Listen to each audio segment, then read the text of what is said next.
wa hum qalilun fayadkhulunal jannata bighairi hisab. Lalu mereka-mereka ini yang sedikit tadi, dia akan dimasukkan ke surganya Allah tanpa dihisab. Jadi salah satu amaliyah seseorang bakal masuk tanpa dihisab adalah orang yang selalu tahajud, bangun malam, ya, bangun sebelum subuh. Orang-orang yang seperti mereka ini orang-orang spesial. Mereka dipuji oleh Allah Subhanahu wa taala dan mendapatkan amaliyah ini. Juga mereka mempunyai sifat yang sama dengan para anbiya. Para nabi itu, khususnya Nabiuna Muhammad, itu seseorang yang dalam hidupnya tidak pernah meninggalkan qiyamul lail. Ya ayyuhal muzammil qumil laila illa qalila. Itu ayat dari mulai pertama kali turun tentang itu, Nabi Muhammad tidak pernah meninggalkan qiyamul lail. Man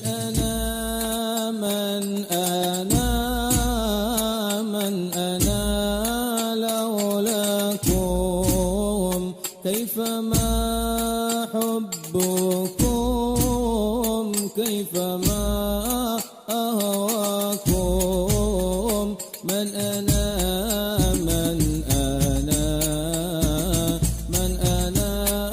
laulakum kaifama hubbukum kaifama ahwakum. Warahmatullahi wabarakatuh. Alhamdulillah wassalatu wassalamu ala Rasulillah sayyidina wa maulana Muhammad ibn Abdullah wa ala alihi wa sahbihi wa man walah, amma ba'd. Rabbi israh li sadri wa yassir li amri wa hlul 'uqdatan min lisani yafqahu qawli. Subhanaka la ilma lana illa ma 'allamtana innaka antal alimul hakim. Nawaitu ta'alluma wa ta'lima wal ifadata wal istifadata wa tadhakkur wa tadhkir والنفع والانتفاع والحث على التمسك بكتاب الله وسنة رسوله ابتغاء وجهه ومرضاته وقربه من الله تعالى.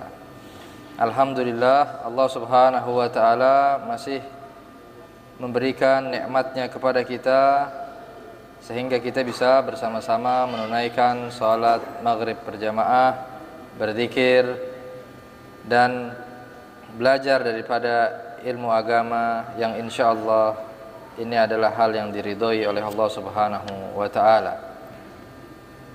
Naam. Qala al-muallif rahimahullah taala wa nafa'ana bihi fid dharain amin. Kemarin masih menjelaskan tentang tata cara bertidur, adab-adab tidur yang sesuai dengan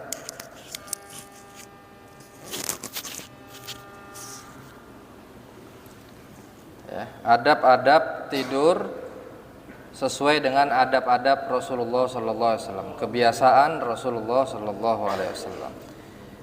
Yang diajarkan di sini di kitab Risalatul Muawanah oleh Al-Imam Abdullah bin Alwi bin Muhammad Al-Haddad. Wala tanam walin naumi adkarun ghairu hadhihi fala taghfal anha. Dan di dalam tidur ada zikir-zikir yang lain yang tidak disebutkan selain daripada yang kita sebutkan kemarin, ya. Di antaranya adalah wala tanam illa ala taharatin. Tidaklah kamu tidur kecuali dalam keadaan bersuci. Ya. Kenapa seperti itu? Agar nanti, ya, tidurnya kita itu tetap dianggap terus beribadah kepada Allah Subhanahu wa taala. Ya. Dan juga harus dengan menutup aurat, ya. Tidur juga adabnya tetap tertutup aurat kita. Wal ya'khudakan naum wa anta ala dzikrillah. Dan hendaklah engkau pada saat tidur sudah mulai datang kepada kita, engkau dalam keadaan zikir kepada Allah. Artinya apa? Tidaklah sesuatu yang kita pikirkan dan kita baca, melainkan zikrullah. entah sholawat, ya, apapun itu.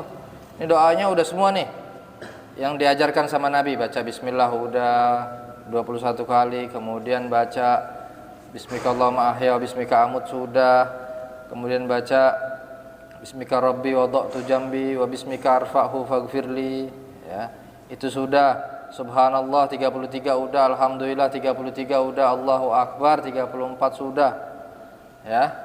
Kemudian masih belum tidur juga, ya baca sholawat apa, wiritan apa yang kita suka, baca aja, ya, yang mudah, yang sekiranya mengundang tidur.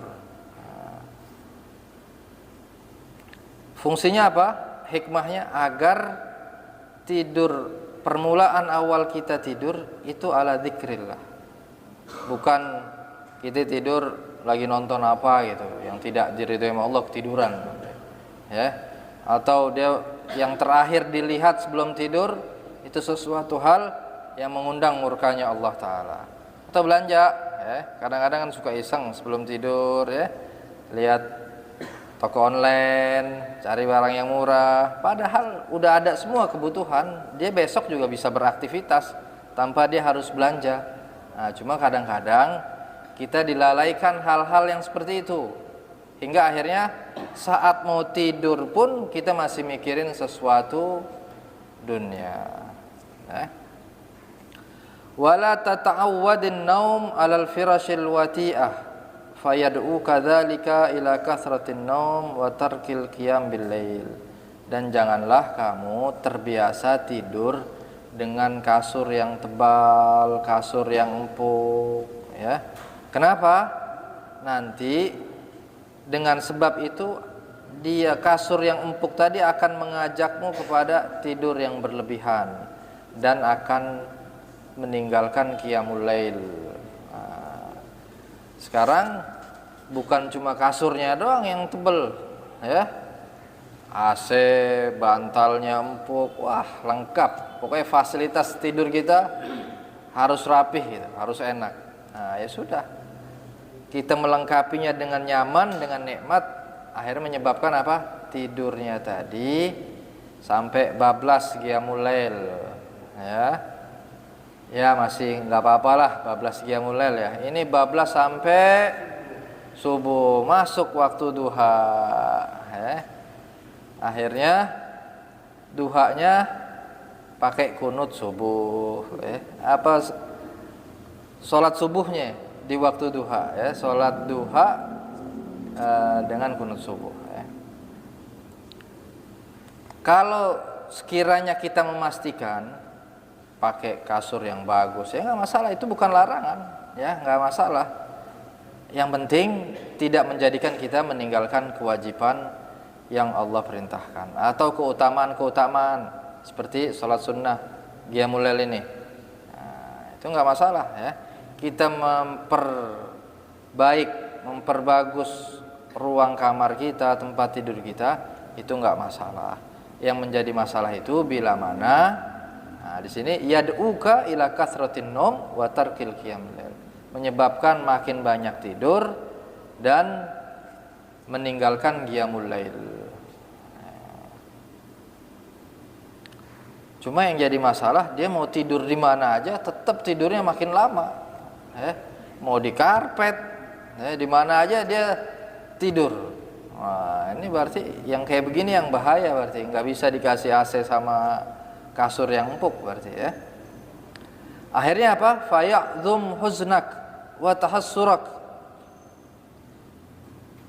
idza ra'aita ma 'addallahu lil qa'imin.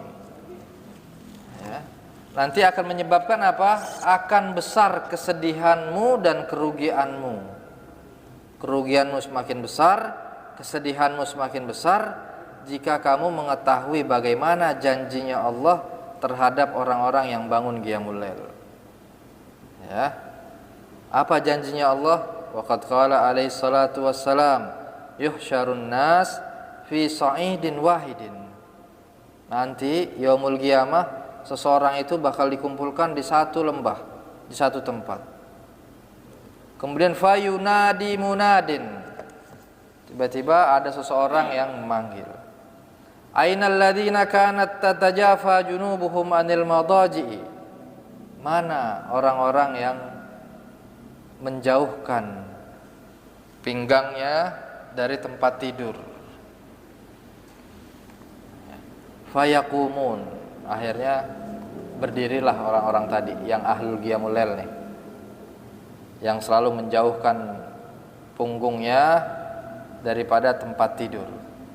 Kemudian bangun, wahum qalilun, ternyata yang bangun cuma sedikit. Ini udah kata Nabi, nanti yang bangun sedikit, ya. Berarti banyakan yang bablas ini qiyamul lailnya, ya. Atau bahkan subuhnya juga bablas, ya. Kenapa? Wahum qalilun fayadkhulunal jannata bighairi hisab. Lalu mereka-mereka ini yang sedikit tadi, dia akan dimasukkan ke surganya Allah tanpa dihisab. Jadi salah satu amaliyah seseorang bakal masuk tanpa dihisab adalah orang yang selalu tahajud, bangun malam, ya, bangun sebelum subuh. Orang-orang yang seperti mereka ini orang-orang spesial. Mereka dipuji oleh Allah Subhanahu wa taala dan mendapatkan amaliyah ini. Juga mereka mempunyai sifat yang sama dengan para anbiya. Para nabi itu, khususnya Nabiuna Muhammad, itu seseorang yang dalam hidupnya tidak pernah meninggalkan qiyamul lail. Ya ayyuhal muzammil qumil laila illa qalila. Itu ayat dari mulai pertama kali turun tentang itu, Nabi Muhammad tidak pernah meninggalkan qiyamul lail, ya. Karena tahu nanti orang yang meninggalkan qiyamul lail nanti semakin rugi dan semakin merasa sedih kalau tahu keutamaannya. Tadi keutamaannya adalah masuk surganya tanpa hisab, ya. Susah untuk menjadi kekasih Allah, susah. Pilihannya, ujiannya banyak. Ujian dari segi macam bentuk ada, ya. Ujian meninggalkan yang diharamkan nama Allah, ujian meninggalkan hal yang syubhat, ujian meninggalkan yang mubah, ya. Ujian melakukan ketaatan dengan ikhlas, dengan khusyuk, dan ujian agar istiqomah di dalam amal baik. Itu semua kalau sesekali mungkin kita bisa, semua pernah melakukannya. Nah, yang mahal itu adalah istiqomahnya, ya. Rasa continue di dalam kebaikan, di dalam ibadah. Itulah yang dipuji, dinyatakan oleh Nabi Muhammad, khairul a'mal adwamuha wa in qalla, ya.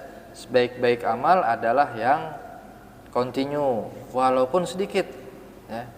Enggak apa-apa tahajud cuma 2 rakaat aja, 15 menit sebelum subuh bangun, ya, pasang alarmnya, bangun, wudu, ya, sholat 2 rakaat, adzan, udah termasuk mendapatkan qiyamul lail ini, ya. Nggak harus juga bangun 1 jam kita isi waktu untuk qiyamul lail, nggak harus, ya. Modelan kayak kita bangsa akhirnya bisa bangun jam 2, habis itu bablas lagi bangunnya waktu duha, ya. Jadi menyiasatkannya gimana?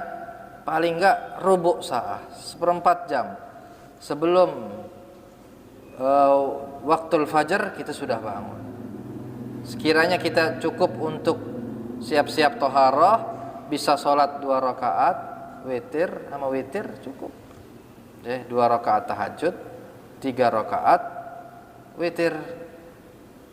Antum bisa 40 hari, udah cakep, minal aulia, udah, ya. Insyaallah menjadi kekasih Allah Subhanahu wa taala. Ma'al ikhlas, jujur karena Allah dan karena cinta, insyaallah kita bisa menjadi kekasihnya Allah Subhanahu wa taala. Cuma kadang ada aja ujiannya macam-macam, ya. Wa qala alaihi salatu wassalam, qalat Ummu Sulaiman ibn Daud alaihi salam, berkata ibunya Nabi Allah Sulaiman, Ya bunayya la tuksirin naum bil lail. Wahai anakku, ini ummiknya Nabi, nasehatin kepada Nabi Allah Sulaiman, ya.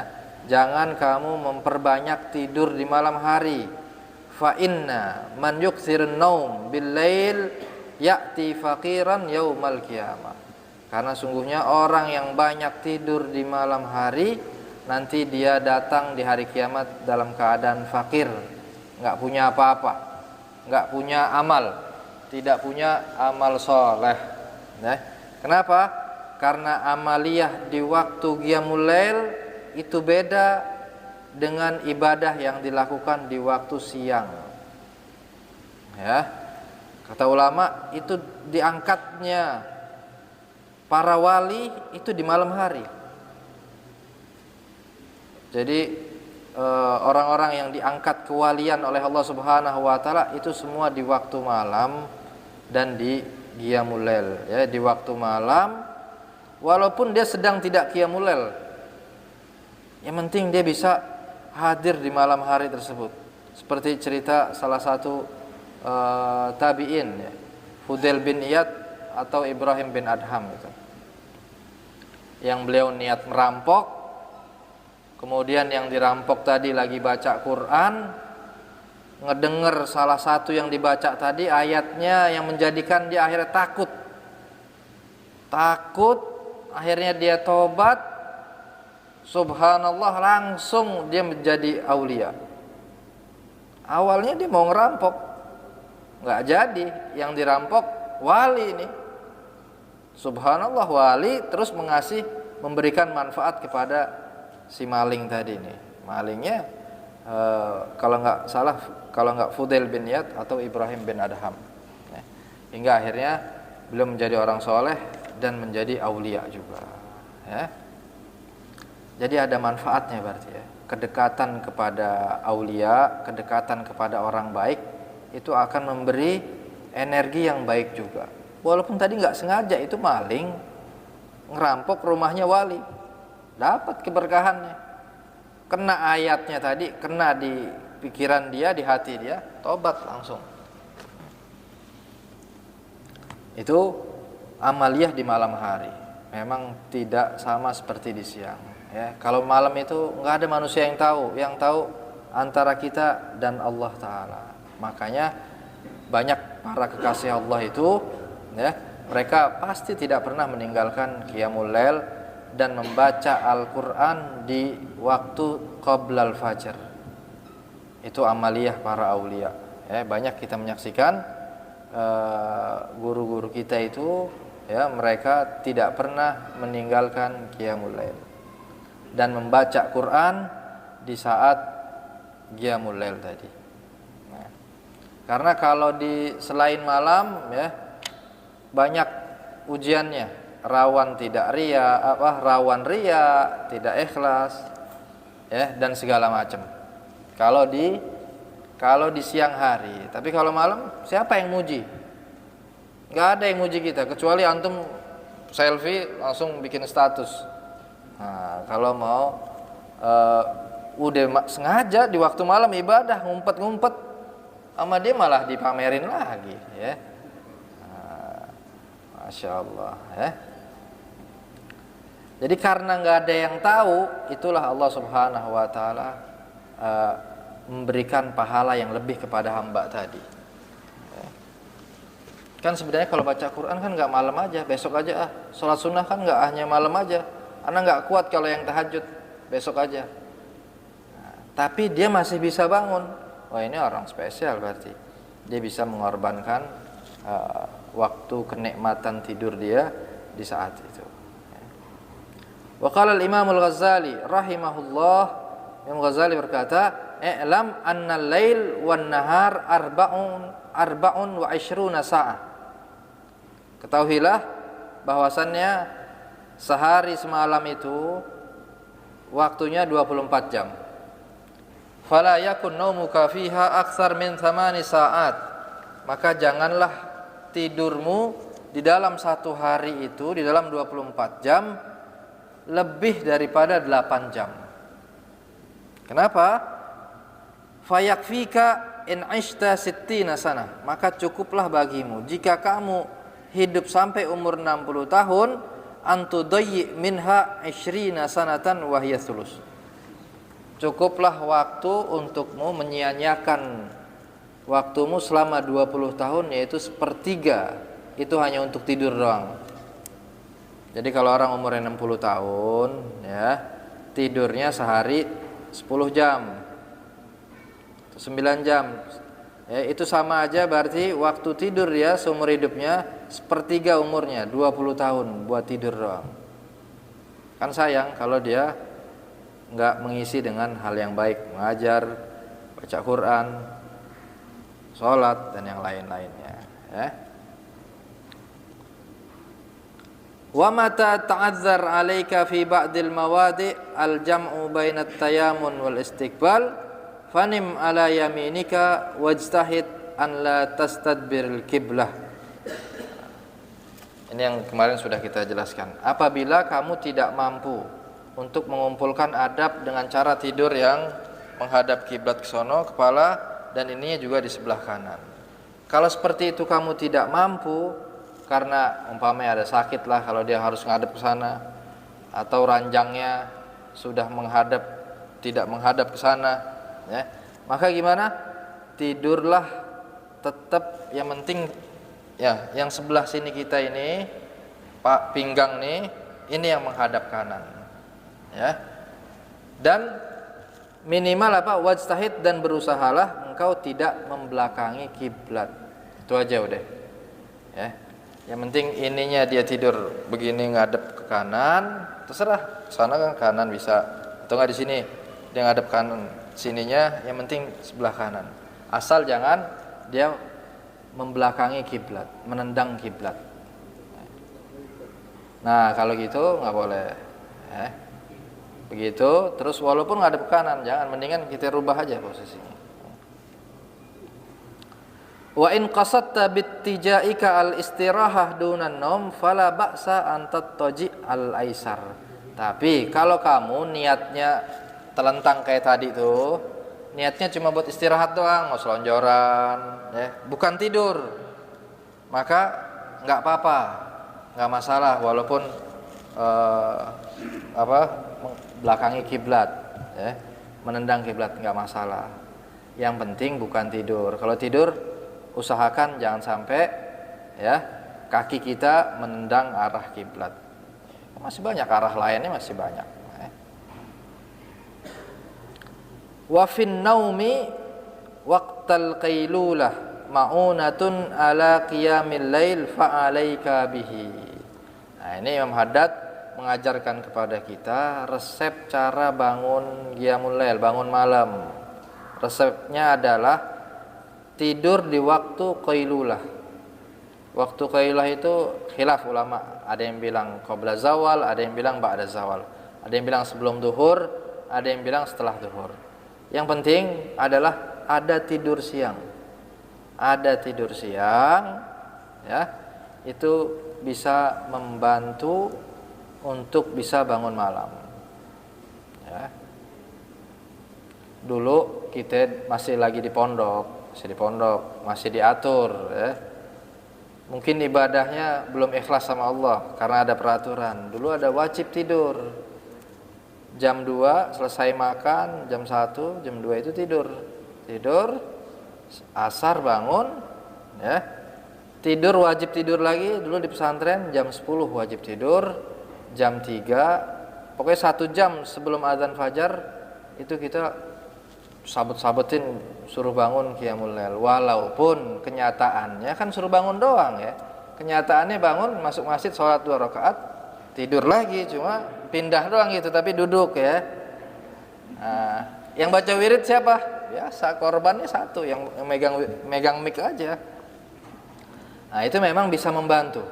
Dulu kita ngalamin selama di pesantren, bangun tidur siang. Dulu kan nggak ada handphone, HP nggak boleh, nggak ada segala macam, makan terbatas juga. Kalau sekarang kita makan, Allah ya, makannya udah macam-macam, sampai kenyang. Ada handphone, ada tontonan, udah wassalamualaikum, qiyamul lailnya habis sudah. Ya. Mungkin subuhnya juga bisa habis. Ya. Nah, itu dulu kita meraktekin nih, tidur di siang hari, ya. Itu qiyamul lail bangun kan judulnya bangun. Ya. Bangun, sholat bentar, tidur lagi. Ya. Di Sukabumi hawanya dingin, masjidnya nggak ada beginian nih.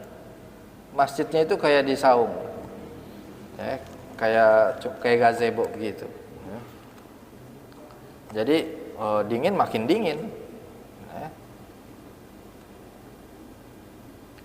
Nah, wahdhar antanam ba'da salati subhi fa innahu yamna'ur rizq.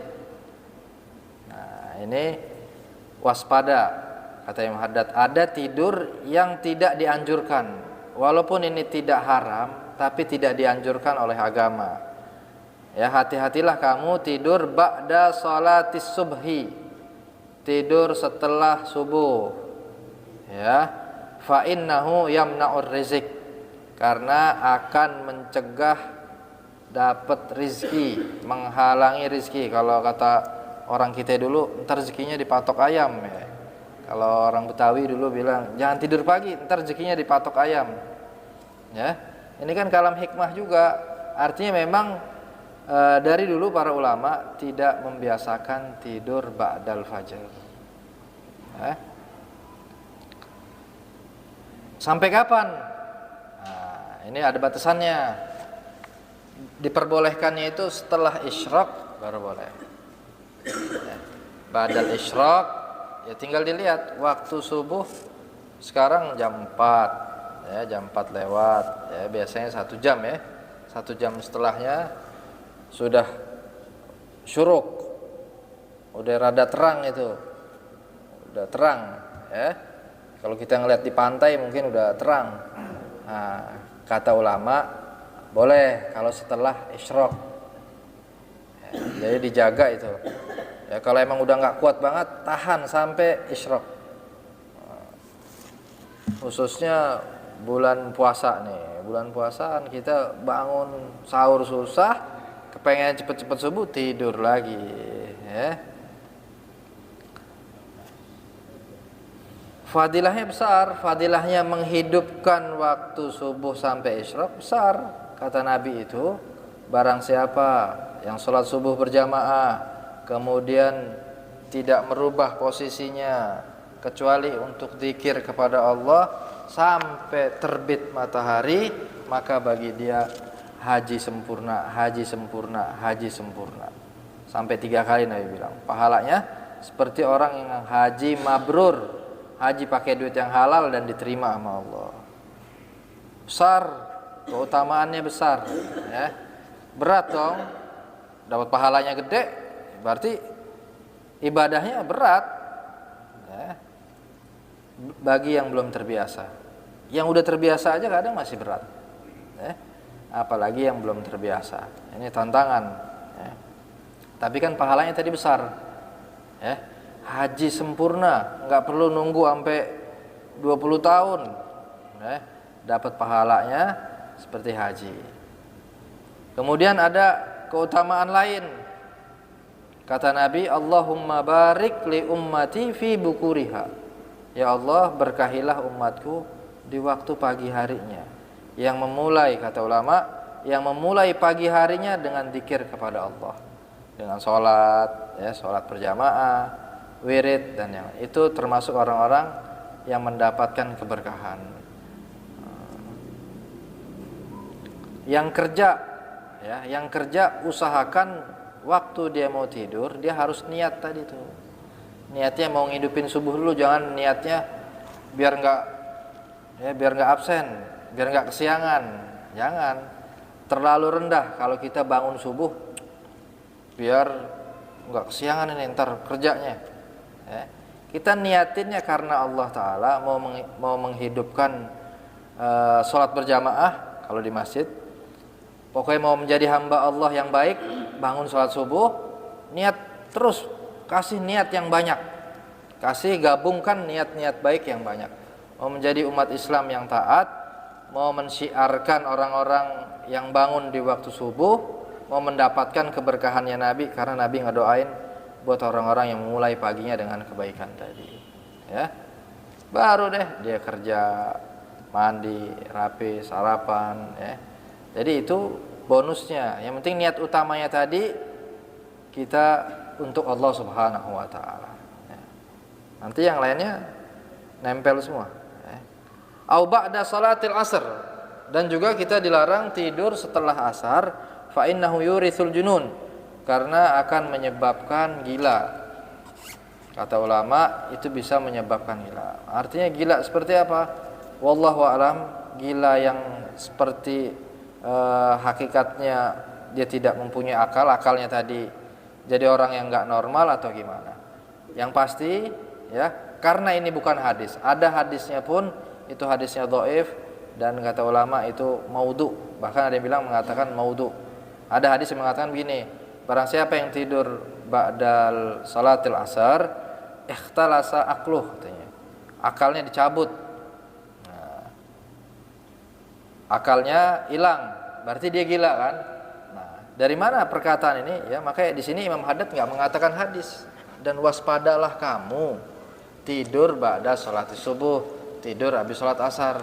Artinya apa? Artinya waktu-waktu ini tidak baik. Itu aja. Gue udah biasa tidur habis asar, gue gak gila-gila.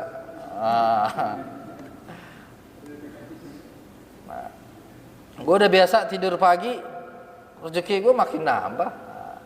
Ya jangan songong begitu juga ya. Takutnya ini kan adab-adab kayak begini tahu dari mana para ulama? Ini mujarrab, sesuatu yang sudah diamalkan sama mereka dan terbukti ya. Mungkin bisa kita katakan dia miskin amal, banyak uang ya, akalnya sehat, yang tidur ba'da asar dia tetap akalnya sehat, tapi sehat tidak digunakan untuk taat kepada Allah ya. Punya akal tapi hidupnya maksiat terus, jadi kayak orang gila berarti ya. Bisa juga kita artikan seperti itu takwilannya.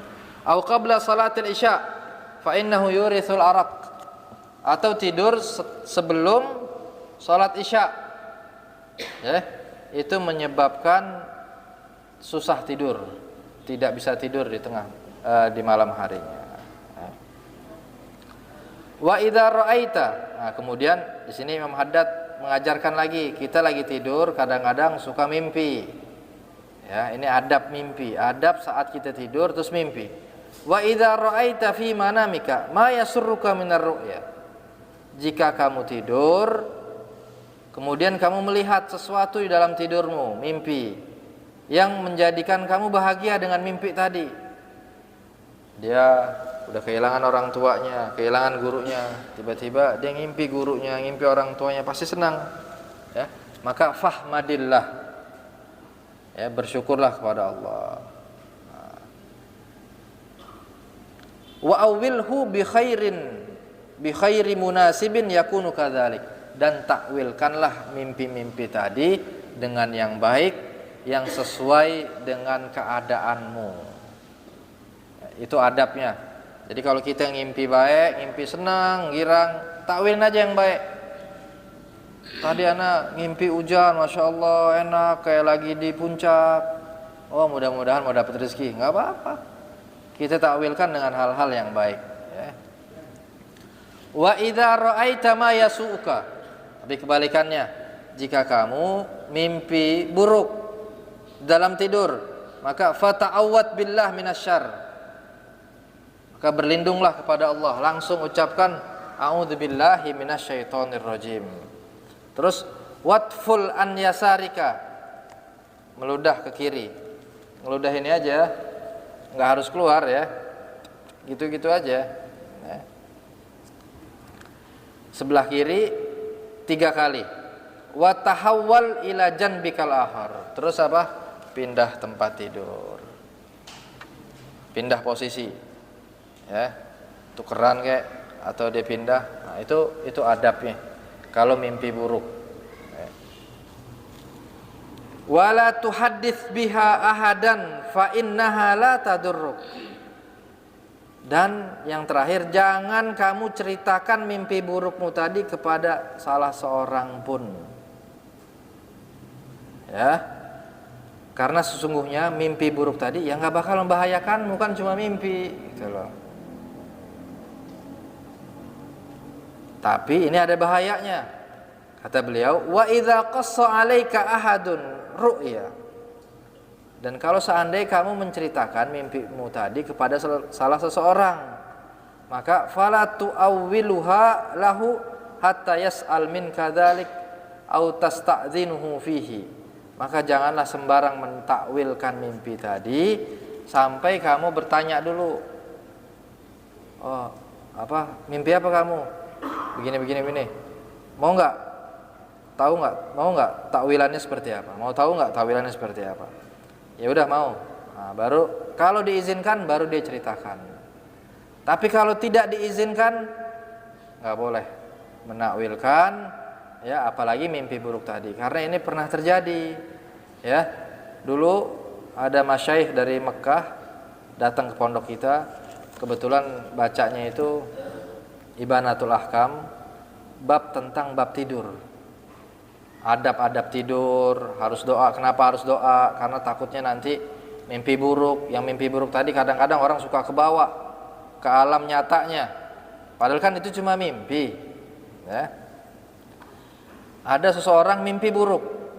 Mimpi buruknya tadi, dia makan, dia ke lautan, terus dia diminumlah air laut tadi di dalam mimpinya tadi. Pas bangun, dia ceritainlah itu mimpinya tersebut sama orang yang nggak terlalu suka sama dia, ya, bukan teman juga, bukan teman akrab, tapi sama orang yang nggak suka sama dia, ya.